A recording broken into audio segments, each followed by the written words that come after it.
Alright, how to defeat social anxiety. This video was requested by a subscriber, by the way. If you want to request a video, then just leave your idea down in the comments and I'll see if I can get to it in a future video. Let's go. So first, let's go over some mindset shifts that are really important when you're trying to overcome social anxiety. And by the way, social anxiety, when I'm saying that, I just mean in any sort of social scenario. So for example, this could be when you're talking to a new person, meeting someone new. This could be public speaking when you're giving a presentation. This could be having a difficult conversation with someone that you know. Any sort of social interaction in which you feel anxious, these principles apply. So number one mindset shift is overthinking basically has zero ROI. So the idea behind thinking about our decisions is that we generally come to a certain conclusion. So for example, the logical, rational reason to overthink would be, okay, I'm going to think about this, and when I think about it, I will be able to come to a better decision because I have thought about it. Now, this works most of the time. For example, if you're thinking about, what workout program to go on, then sure, that is a worthwhile thing to think about. If you're thinking about, what business to start or what to study in college, whatever, right? Those are worthwhile things to think about because thinking influences your decision. But the problem with social anxiety and thinking is that, first of all, when we start thinking about something at all, it becomes very easy to overthink. And this is just the way that our brains sort of work, right? The reason that we have social anxiety in the first place is because our primal sort of caveman type of brain, we haven't evolved much since that point, and so our nervous system and our brains work pretty much the exact same way. That sort of nervous system and that brain values being socially respected. It values status because evolutionarily, those who had status and those who were respected socially, those who had good social skills, were the ones who were able to succeed and survive and reproduce, right? So we have this level of social anxiety to basically keep us aware of what we're doing in a social setting and to make us more effective in a social setting, because this never led to overthinking, right? Social anxiety was originally just meant to basically keep you from doing stupid stuff in a social situation. But now we've fallen into this trap of overthinking. The problem with thinking about anything at all is that it's really easy to fall into overthinking because, again, we are literally programmed to think about social interactions and to have this kind of social anxiety in this way. So, when you think about these things, workout, business, whatever, then there's actually an ROI. ROI just stands for return on investment, by the way. Basically, there is a reward for doing that. There is some justifiable reason to do that. However, when you're thinking about social situations, there is no ROI for a couple reasons.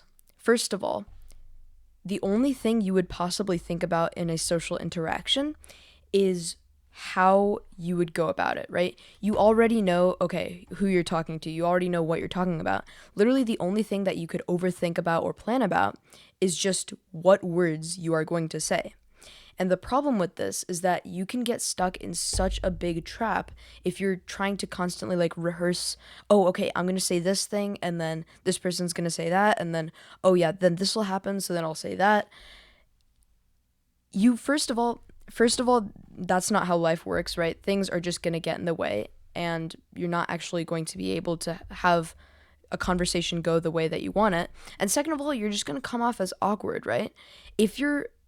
If I scripted this full video and I was reading in front of a script, it would be so much more awkward than me just speaking from my heart right now, right? It's the exact same thing with a conversation. If you just try to script a conversation and overthink about what exact words you're going to say, that kind of thing, you're not actually doing yourself any good and you're just making yourself seem even more awkward. The goal of social anxiety, evolutionarily, the reason why we have social anxiety in the first place is to make us seem less awkward. But because you're falling into this overthinking trap, you're actually making yourself feel even more awkward in conversation because you are being more awkward. You're sort of running through this script instead of actually having a proper human social interaction. And also, the problem with this is that when you overthink about something, you take all the emotion out of it. Conversations are meant to be raw, authentic, genuine experiences. When you overthink about a conversation beforehand, and again, you're sort of scripting and rehearsing this conversation, or you're even just thinking about this person all the time, what are you going to say to them? How's the conversation going to go? Even when you're going to talk to them, then the social conversation is so much less genuine because you have this sort of anxious energy around you where you're just like, oh my gosh, like, what do I say next? And like, oh wait, I thought about this, but like, what do I say? Like, no, right? I understand speaking can be hard. However, the more you think about it, the less you're going to succeed in this conversation because you're going to come off as more anxious, you're going to come off as more awkward, and you're not going to be able to actually get what you want out of that conversation. So that's the first thing. Overthinking has basically zero ROI. Second thing, don't wait for the right time because fear only gets worse over time.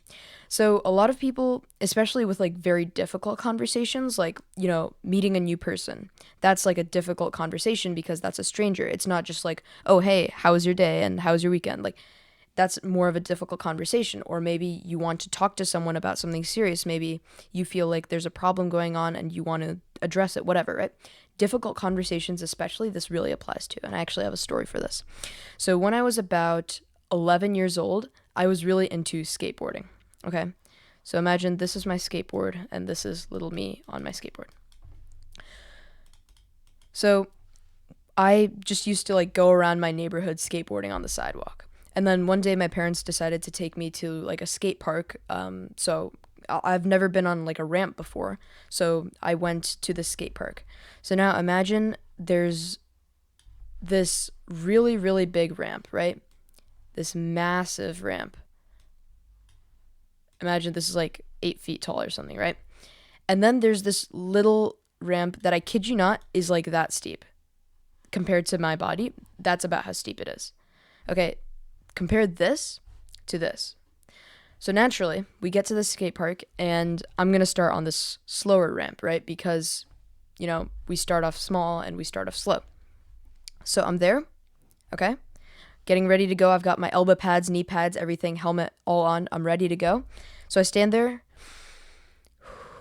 I take a breath, and I'm just thinking, okay, let me just wait for the right moment. I'm gonna get there. Like, let me just get into it, and then I'll go. So we wait, and we wait, and we keep on waiting.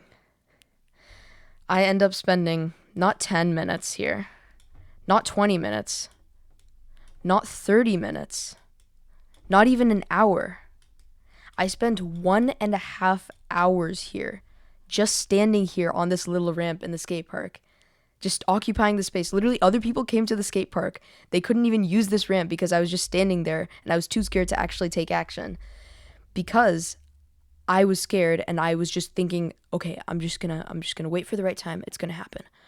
I just gotta wait. I'll be ready soon. Okay. I ended up waiting 1.5 hours. Literally, I spent 1.5 hours, and I'm just like, literally what came into my mind was a quote, or basically this saying that my neighbor used to have. She said, never wait for fear, because fear is always slower than action. So basically, take action immediately before the fear actually gets to you. You need to essentially outrun the fear, right? And then I was like, oh shoot, like I've been here for 1.5 hours. What am I doing? Like, I'm not just gonna go home. I might as well do it. So I go down, it's fine. And then I just go on it a couple more times. And then I'm just having fun here on this little ramp. I'm like, okay, I'm definitely not doing that big ramp. And then there's like one of the older kids, right? So he calls me up to this big ramp, and I'm like 11 years old. I don't know what to do, right?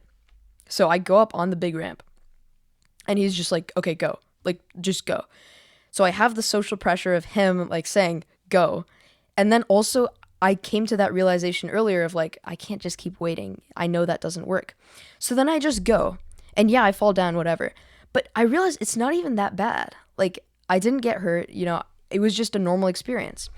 But the big moral of the story here is that just waiting there for the right time, just waiting, sitting there. Oh yeah, I'm just waiting for the right moment and then I'll do it. I waited for 1.5 hours and then I did this in literally 2 minutes. I didn't even wait. I just went up there and went for it, right?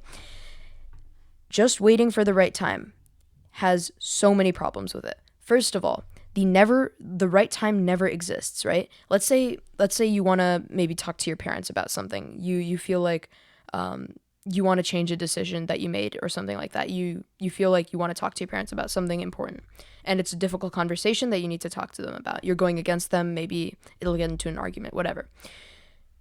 You go up and you speak to them right away.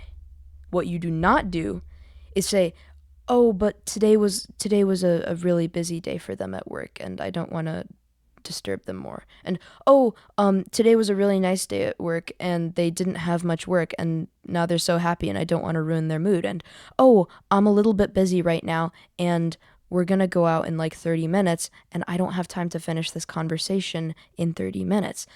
Just random excuses, because again, social anxiety, your brain is making excuses and you need to understand that these excuses are nothing but excuses. So literally just go do the conversation.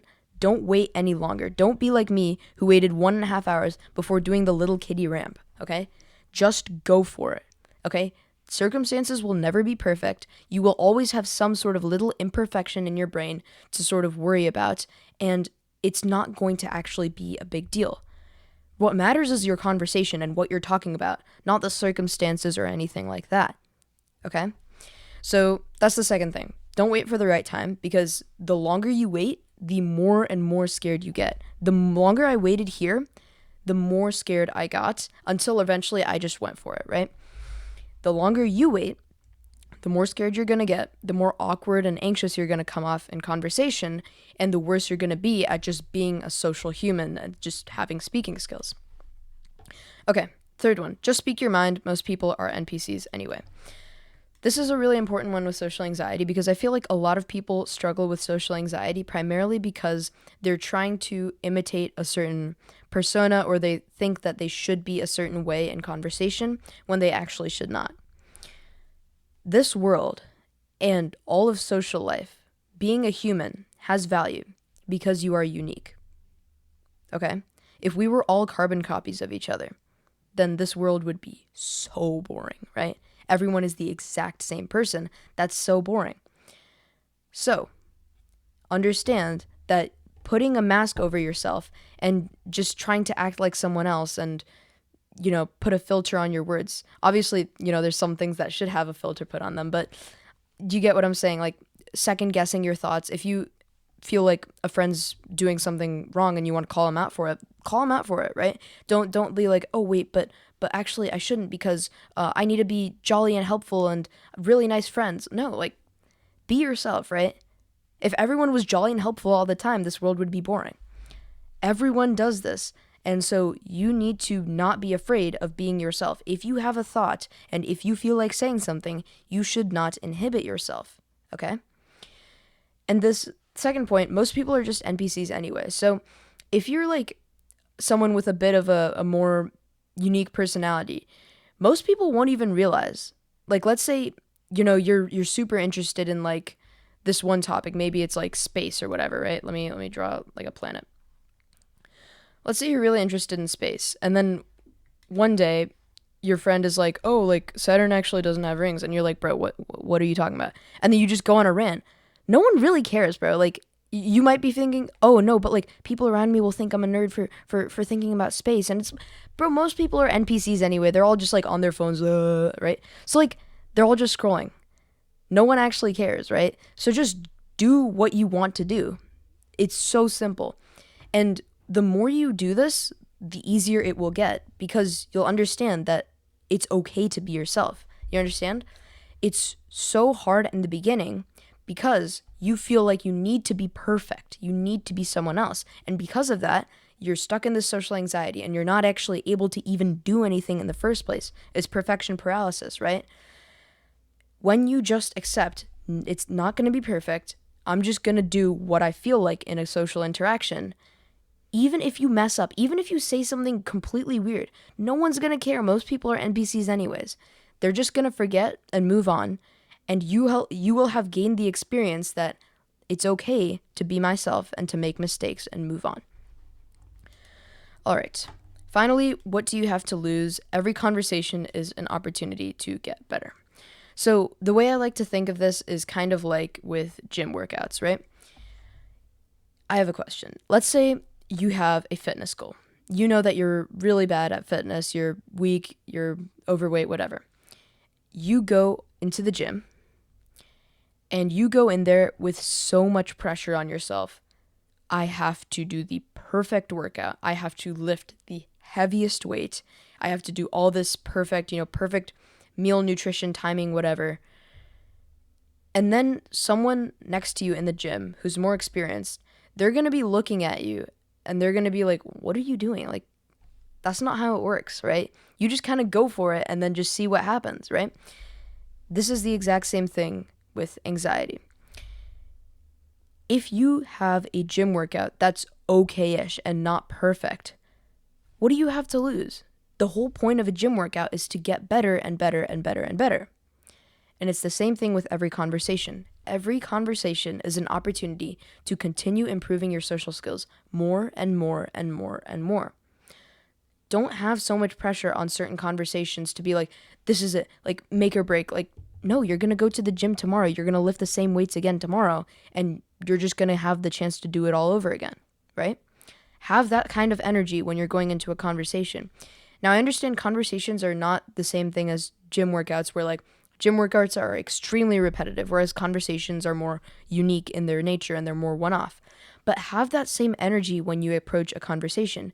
Don't be like, okay, this is it, like make or break. I have no choice. Like it all comes down to this conversation. Instead of saying that, just think to yourself, this is just another chance for me to practice and improve my social skills. That's all it is. And if things go badly, just like, let's say one day I'm feeling weak in the gym, am I going to quit the gym? Am I going to go home crying that day? No. You just go in the next day and you try again. And that's life, right? So don't feel like you have this like all or nothing mentality where you have to lose something and it's just, there's so much pressure on every conversation. You've got nothing to lose, right? What's the worst that could happen? Genuinely, what's the worst that could happen? You like blurt out something random, or you just say something that's kind of offensive. You just apologize and move on. No one cares. Again, most people are NPCs anyway. Every conversation should now be seen like a workout in the gym, just an opportunity to get better. Don't have this sort of pressure of like, oh, I need to lift Olympic weights. No. You're going to the gym for yourself, to practice for yourself, to get better. Not, I need to be perfect right now. Okay, so those were the mindset shifts. Now let's go to some tips in the moment. And for here, I have 3 main tips. The first one is the physiological sigh. So this is basically a breathing pattern in which your body calms down tremendously. It activates the parasympathetic nervous system, which is sort of your more relaxed rest and digest nervous system. That's activated when you're sleeping and when you're just in a more chill, calm state of mood. It lowers your cortisol levels as well. Cortisol is an energy deployment hormone commonly associated with chronic stress. And overall, basically, it reduces stress. If you do this breathing technique before going into any social interaction or even in the middle of a social interaction, again, no one really cares. Most people are NPCs anyway. If you do this before or during a social interaction, I promise you, you will not feel as anxious. So here's how it works. You do one really sharp inhale. So you do one really long inhale. So you breathe in fully until your lungs are like maximally inflated, like you can't hold in any more air. Then you pause for a second. Then you inflate your lungs a little bit more. You'll find that after a pause for a second, you can squeeze in a little bit more air with like a sharp inhale.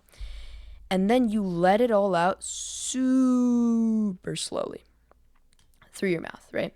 So it'd go like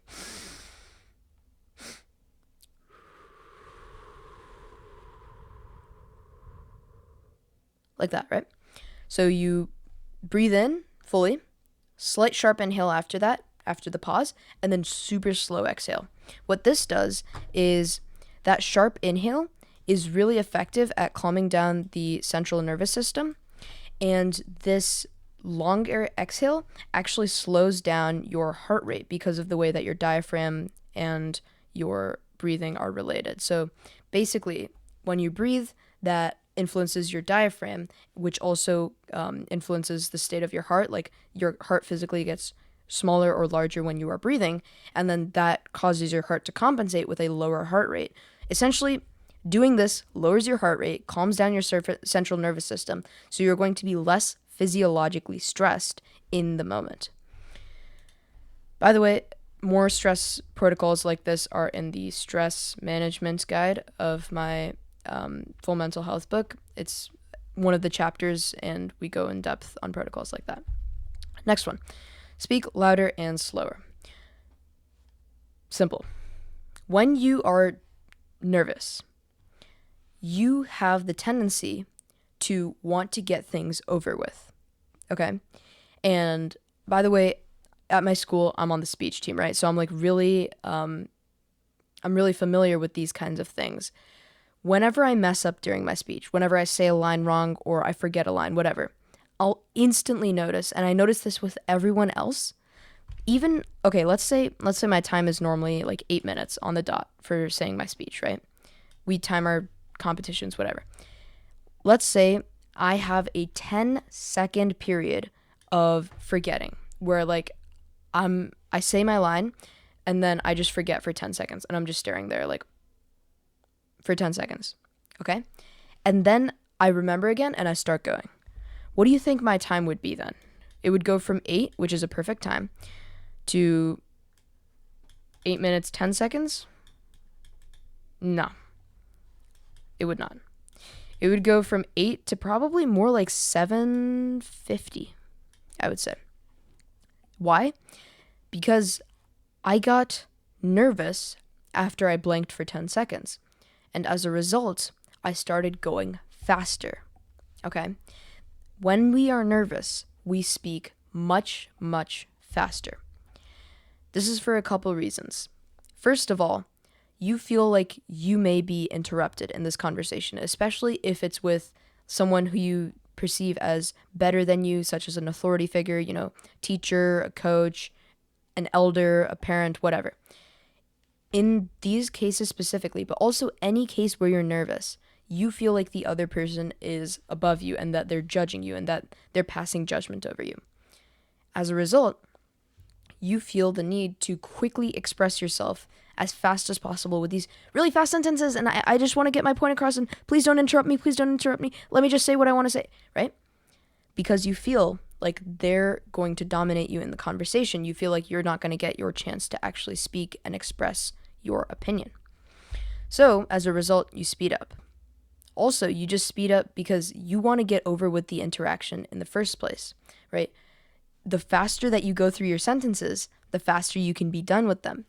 This is especially what happens in this case with the 10-second blank and the 750, is with me and with a lot of other speakers, when something goes wrong, all we want is just the ability to just rush through the rest of the speech and then sit down calmly, knowing that we're done and we don't have to go on. That is how you probably feel in conversation when you are speaking fast, because you're trying to get over with the conversation, get over with your sentences. But the truth is, you probably wanted to have this conversation. That's why you're watching this video. If you didn't want to have this conversation, then great. Everyone can have social anxiety and no one would care because you're not going to have the conversation in the first place. You want to have this conversation and you want it to go well, which means you need to actually show that you are present in the conversation and that you have a good point here. If you are speaking fast, that signals to the other person that you're not trustworthy, that you're not respectable, and that you're not worth being listened to in this conversation. So, if this conversation truly matters to you, please slow down your words, because you're not actually trying to get it over with, because this matters to you. That's the first thing. Go slower, because a lot of people find that they go faster when they're nervous. The second thing is to speak louder when you are nervous. Again, same thing. We go quiet. Why? Because we feel, when we're nervous, we feel like the other person is dominating us in the conversation. As a result, we start to go into this like quiet, like almost like a chipmunk. Like have you ever heard clips of like a chipmunk chattering? It's exactly like that. You're going super fast and like you're just chattering at this really quiet pace. You're just like acting submissive in the conversation.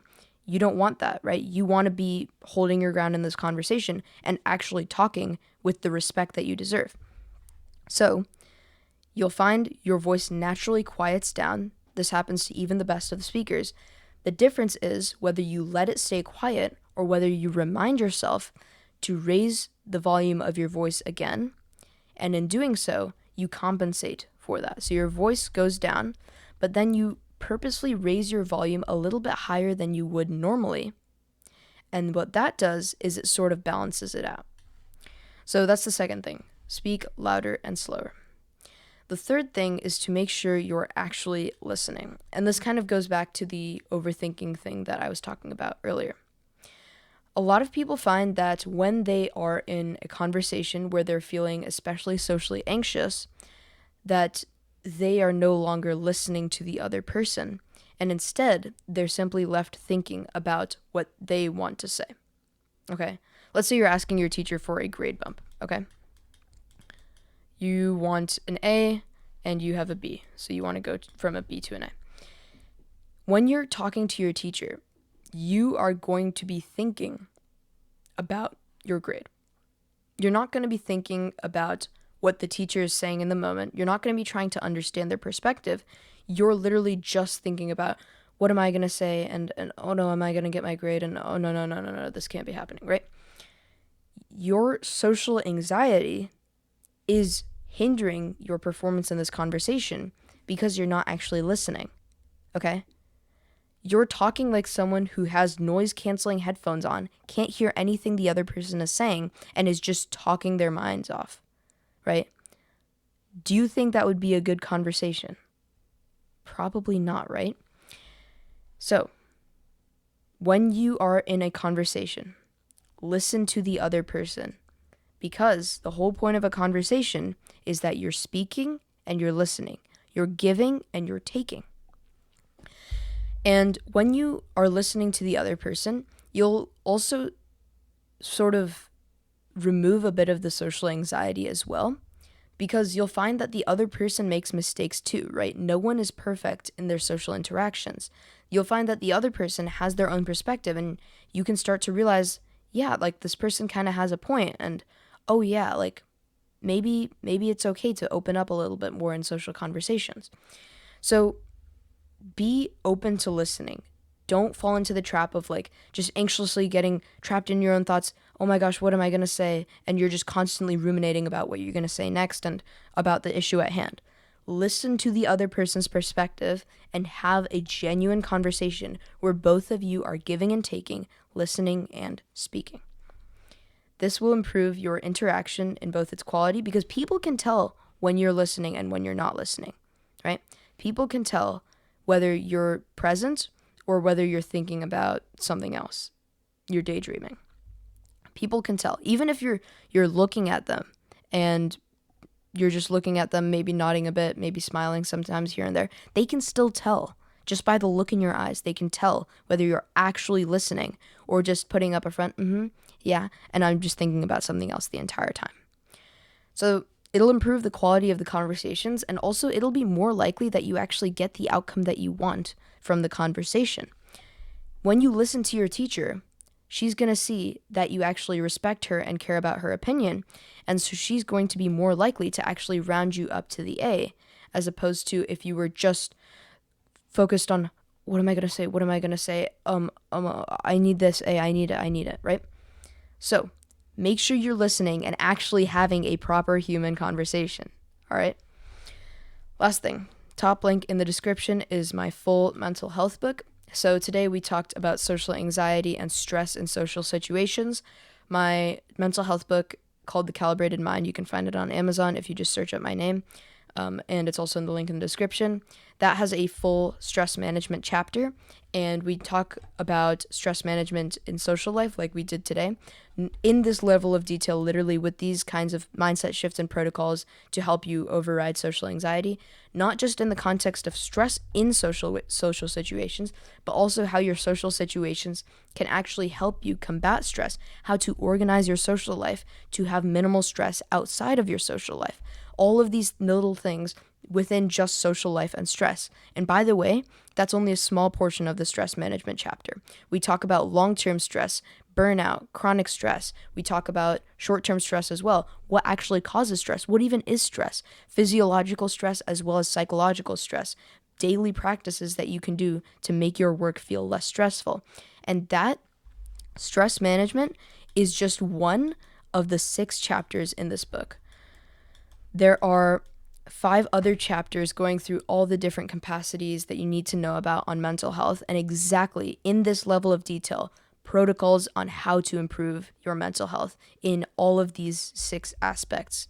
So I highly recommend checking out this book. If you feel like you want more help with mental health, anxiety, anything of that sort, then that book is your go-to resource. Okay, I promise you, any questions that you have will be answered in that book. That book genuinely, whether you struggle with anxiety or any other mental health problems or not, that book will change your life because it genuinely has so much information, because our minds and our mental health is just cooked by the modern world, right?